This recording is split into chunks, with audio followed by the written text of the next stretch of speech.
From the Toronto International Film Festival, this is Red Carpet Diary. Stephen King called him the great American writer. Elmore Leonard passed away a few weeks ago, but his work and his voice live on. His books have been the source material for films for over 50 years, and tonight we add another one to that list with the world premiere of Life of Crime. The film stars Jennifer Aniston, Isla Fisher, Mos Def, and Tim Robbins. What did you love most about your character in this?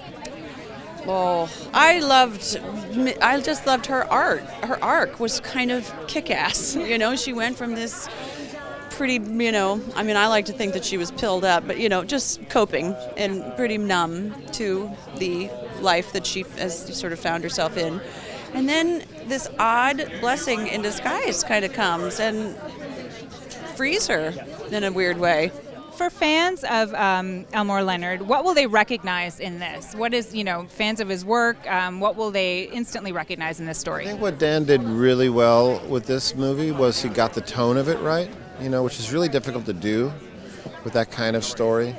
Sometimes people go too much for the humor in it, or it's too light. It's got to be a certain level of darkness in it and also humor. But it has to be done honestly, and Dan did a great job with that. So what was great about the book was it had two of the same characters from Quentin Tarantino's Jackie Brown, and I'm a massive Tarantino nerd and a big fan of that film. I think it's an exceptional film that ages like wine. The more I watch it, the older I get, the more I really, really enjoy it. So as soon as I picked up in that book, of course I was rooting for it to be something that I maybe could do or thought I could do well. And then it was just it's such a treat to have that small related element. But we're not really a prequel because we're not related to that film.